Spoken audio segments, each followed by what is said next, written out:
Good morning to all of you. पिछली class में कुछ प्रॉपर्टीज रह गई थी, उसको हम यहाँ देख लेते हैं। अब जिस तरह से दो छोटी ड्रॉप्स मिलकर एक बड़ी ड्रॉप का निर्माण करती हैं और कुछ एनर्जी को क्या करेंगी, रिलीज करेंगी। किस तरह से करेंगी? जिस तरह से दो स्मॉल न्यूक्लियाई, जैसे अपन बात करें दो हाइड्रोजन मिलके किसका निर्माण कर लेते हैं, हीलियम का कर लेते हैं, और कुछ एनर्जी को क्या करते हैं, रिलीज करते हैं। उसी तरह से दो छोटी लिक्विड ड्रॉप किस में बनती हैं, बड़ी ड्रॉप में बनती हैं। तो हमारे पास एक प्रॉपर्टी और ये देख, यानी when two small drops of liquid is brought in contact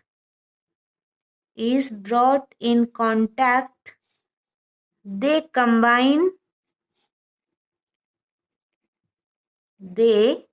combine to form a drop of bigger size. The process is similar to in which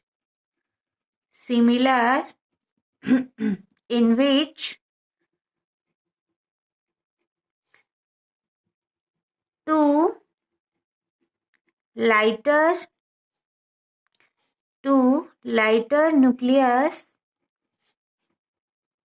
combines to form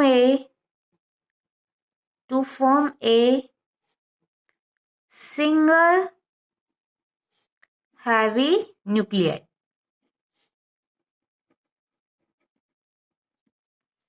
यानी जिस तरह से दो स्मॉलर न्यूक्लियाई मिलके एक बिग न्यूक्लियाई को form करते हैं, उसी तरह से दो स्मॉल ड्रॉप्स किसका निर्माण करेंगी, एक बड़ी लिक्विड ड्रॉप का। और ये प्रोसेस क्या होती है, न्यूक्लियर फ्यूजन प्रोसेस। एक बार हमने जल्दी से इनकी फिर से एक बार सिमिलरिटी देख लेते हैं कि लिक्विड ड्रॉप और न्यूक्लियस के अंदर कौन कौन सी सिमिलरिटी होती है। फर्स्ट क्या थी, दोनों क्या होते हैं, स्पेरिकल शेप में होते हैं। और इनकी स्पेरिकल शेप कौन बना के रखता है, सरफेस टेंशन बना के रखता है। सेकंड क्या थी कि जिस तरह से न्यूक्लियस के अंदर न्यूक्लियॉन्स होते हैं, वैसे ही लिक्विड ड्रॉप के अंदर क्या होते हैं, मॉलिक्यूल्स होते हैं। थर्ड क्या थी कि जो कोई भी न्यूक्लियन होगा वो अपने नेबरिंग न्यूक्लियन के साथ ही इंटरेक्ट करेगा, दूर वाले के साथ इंटरेक्शन नहीं करेगा। उसी तरह से लिक्विड ड्रॉप के अंदर भी इंटरमोलिकुलर फोर्स की वजह से कोई भी लिक्विड ड्रॉप के अंदर मॉलिक्यूल होगा वो अपने पास वाले ही से ही इंटरेक्ट होगा। नेक्स्ट क्या थी कि जैसे एक बड़ी लिक्विड ड्रॉप है, बड़ा न्यूक्लियन है, वो छोटे न्यूक्लियंस में टूट जाता है या छोटी लिक्विड ड्रॉप के अंदर टूटता है। तो दोनों में सेम प्रोसेस होती है, जिस तरह से लिक्विड ड्रॉप टूटती है वैसे ही एक न्यूक्लियस दो छोटे न्यूक्लियाई में टूटता है। फोर्थ अभी हमने देखी थी कि जिस तरह से दो स्मॉलर न्यूक्लियाई मिलके एक हैवियर न्यूक्लियाई का फॉर्म कर लेते हैं, उसी तरह से दो स्मॉल लिक्विड ड्रॉप मिलके एक बिग लिक्विड ड्रॉप का फॉर्म कर लेंगे। जो प्रोसेस क्या होगी, न्यूक्लियर फ्यूजन प्रोसेस। अब इन सब सिमिलरिटी की वजह से हम क्या बोल सकते हैं कि न्यूक्लियस होता है वो एक यूनिफॉर्म और वेरी हाई डेंसिटी वाला अनकंप्रेसिबल लिक्विड ड्रॉप के समान मान सकते हैं। और इसे ही हम क्या कहते हैं, किसी भी न्यूक्लियस का लिक्विड ड्रॉप मॉडल। यानी nucleus can be assumed like incompressible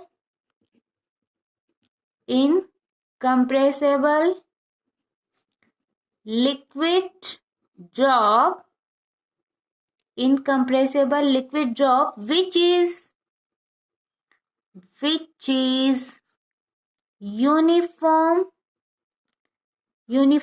and having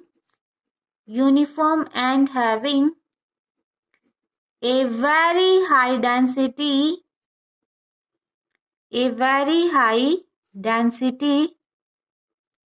जो डेंसिटी होती है वो अप्रोक्सीमेटली इक्वल होती है 10⁻17 किलोग्राम पर मीटर क्यूब के. This model is called liquid drop model. This model is called liquid drop model.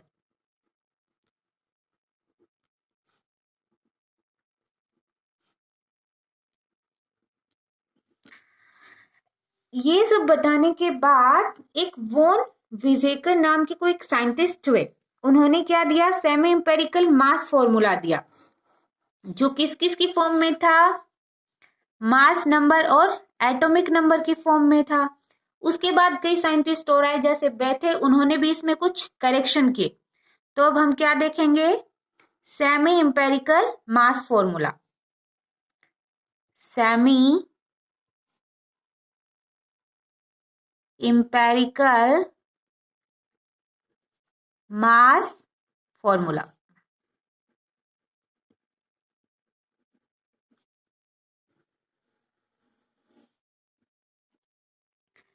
हमने क्या जाना था? जो पहले वाली वीडियोस थी उनमें हमने क्या जाना था कि एक न्यूक्लियस का जो मास होगा वो क्या होगा? उसके न्यूक्लियन के मास की सम से हमेशा कम होता है, और इसे ही हम क्या बोलते हैं? Mass defect. और मास अभी अभी थोड़ा पहले हमने देखा था, जो बाइंडिंग एनर्जी किसके साथ चेंज हो रही थी? न्यूक्लियॉन्स के साथ चेंज हो रही थी. तो यहां मान सकते हैं जो मास डिफेक्ट होगा वो किसके इक्विवेलेंट होगा? बाइंडिंग एनर्जी के. यानी हम यहां से मास डिफेक्ट क्या लिख सकते हैं? Delta M is equal to, क्या आया था? Z mass of proton plus A minus Z mass of neutron minus M AZ, यानी उस न्यूक्लियस का मास. और बाइंडिंग एनर्जी क्या होती है? इसको हमने इक्विवेलेंट मान लिया. ये किसके इक्विवेलेंट है? डेल्टा एम, यानी मास डिफेक्ट इक्विवेलेंट है. तो यहां से हमें EB क्या मिलेगी? Z mass of proton plus A minus Z mass of neutron minus M mass of nucleus.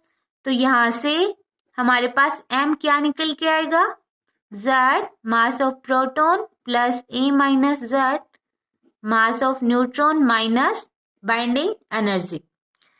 बाद में जो विजेकर है और बेथे थे, इन्होंने ये भी बताया कि जो बाइंडिंग एनर्जी होती है वो कुछ और एनर्जी पर भी डिपेंड करती है. यानी जो बाइंडिंग एनर्जी होगी वो वॉल्यूम एनर्जी पर भी डिपेंड करती है, वो सरफेस एनर्जी पर भी डिपेंड करती है, कूलाम एनर्जी पर भी, एसिमेट्रिक एनर्जी पर भी, और पैरिंग एनर्जी के ऊपर भी डिपेंड करती है. और इन सब एनर्जी के ऊपर डिपेंड करते हुए ही जो विजेकर थे और बैठे थे, उन्होंने क्या दिया था? Semi empirical mass formula. यानी यहां से हम क्या लिख सकते हैं? If an atom has Z protons,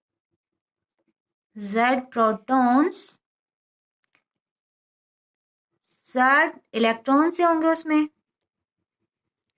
electrons, and A minus Z neutrons,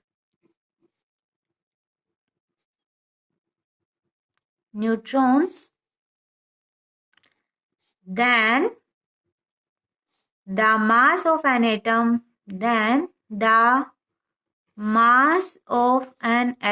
will be क्या निकल के आएगा? M Z mass of proton plus A minus Z mass of neutron minus binding energy. यहाँ पे mh इनका तो आपको पता ही है क्या क्या होते हैं। इन सबको किस में लिया गया है? मेगा इलेक्ट्रोवोल्ट में, यानी the unit of mass, the unit of masses is taken in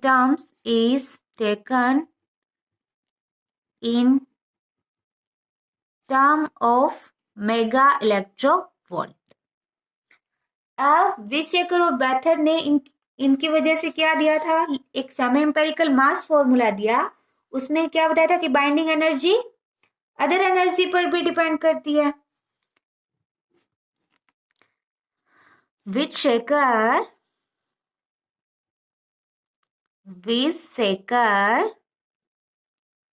and Bethe,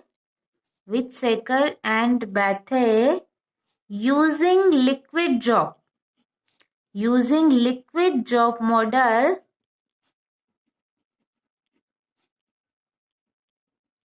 derived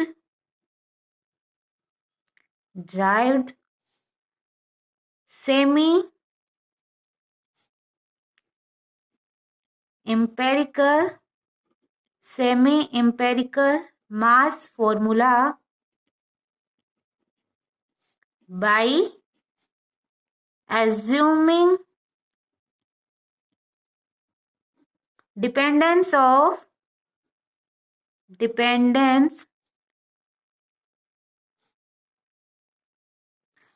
binding energy of the nucleus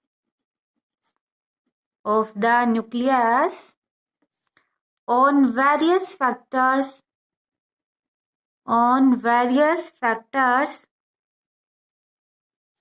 just like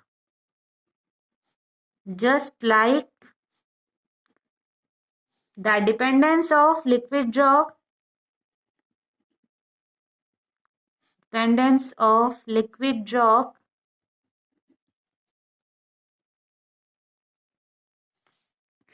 on the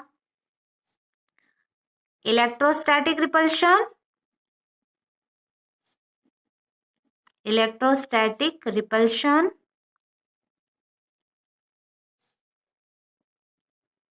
surface tension etc.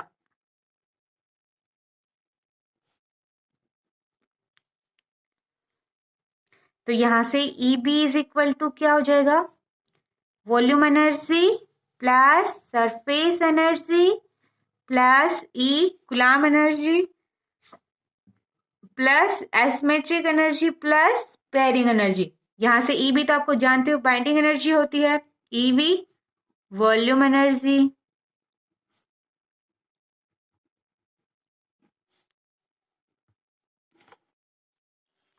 ES surface energy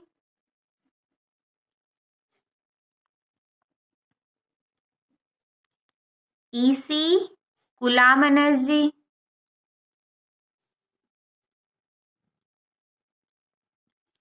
EA asymmetrical energy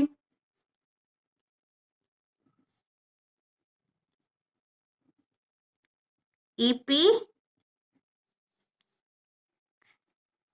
pairing energy.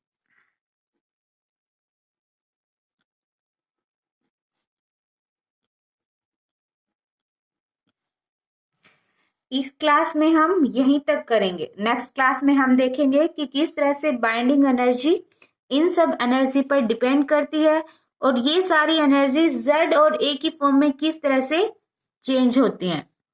तो आज हमने liquid drop के बारे में समझा। कल हम semi empirical mass formula proof करेंगे। आज के लिए थैंक यू।